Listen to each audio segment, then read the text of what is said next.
Vortex Training here at Pro Bikes LLC location in Squirrel Hill. Here to show you how to put your bike on the trainer for indoor riding. One of the first things we want to do is we want to look at purchasing a trainer skewer. Some of the skewers out there, one of the sides is actually going to be made out of plastic. What's really important is we want to make sure we have an all-metal skewer, that way we're not destroying the skewer itself and we have appropriate pressure at the back wheel. So with that being said, we want to make sure that this is locked into place. And if you notice, as I'm leaning down, out of habit, I'm placing my left shoulder on top of the seat itself. And this is important because it's going to make sure that the bike is sitting nice and straight in the drops. Once you have that, you want to make sure that you're spinning the skewer so it's nice and tight, and there should be some pressure trying to get the skewer in. Now when we're riding indoors, it doesn't really matter necessarily where the skewer lever hand is, but when you're going to ride outside, you do want that pointed back or up, and that way nothing's going to catch as you go past it on the ground. So now that we've done that, we want to make sure the tire's in nice and straight, which it is. We want to make sure that the brake is down, which it is.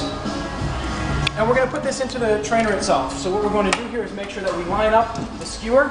And this particular is the Power Beam Pro by Cyclops. So this has a lever lock mechanism. And it has two different sides here. You can see the small and the big.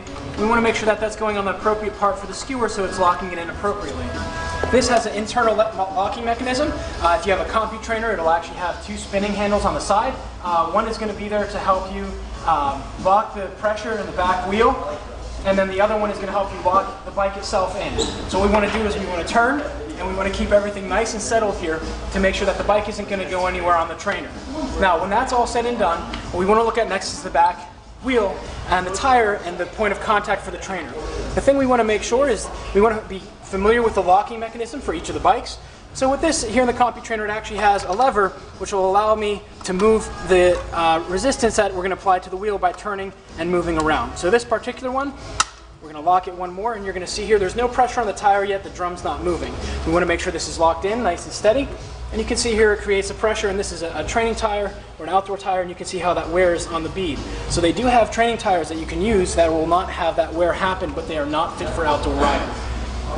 Now, once you have that set up, what we want to try and do for trainers that don't have a pressure associated with it, such as the compu trainer, which is generally going to be between 2 and 4, what we want to do is bring the valve even with the drum and give it a nice little pull. We should get between a half and a full turn once that pressure is there. If you're getting very little movement from that stem to the bottom, if you're only going here, either you're not giving it a hard enough push or there's too much pressure here. If you put too much pressure on the drum to the tire, what will happen is you can blow it flat. So really important that you're keeping that in mind. Once you have this going, you want to make sure you're sitting onto the computer. If it has power associated with it, you want to make sure you're warming up the trainer before you actually go ahead and go into your efforts and calibrate it. So that's how you put your bike on the trainer for indoor training for the winter, for days like today where it's nice and icy outside. Hopefully you're taking advantage of the tips and the clothing that I gave you last time. If you're not, this is how you put your bike on the trainer. Please be sure to check the skewer, always check the drum, and always check the locking mechanism each time. Now lastly, what we want to do when we're done on the trainer, we want to take the pressure off of that back wheel, so we're not applying pressure to the rubber and we're not applying pressure to the wheel. And then we also want to take the pressure off of the back skewer as well. And you can have your bike sitting there nice and loose. If you have kids or animals or other people that are going to use it, I would recommend taking the bike completely off the trainer because our bikes are not made to take that pressure at the rear triangle. So try and keep that in mind. Don't leave your trainer locked in all year. It can do, over time, in my opinion, some harm to the frame, but just give it a little loose so that it's sitting there nice and loose. Again, if you have kids, go ahead and take it off. So that's how you put your bike on a trainer for winter training. Thank you very much. And remember, train smarter, not harder, and it's all about you.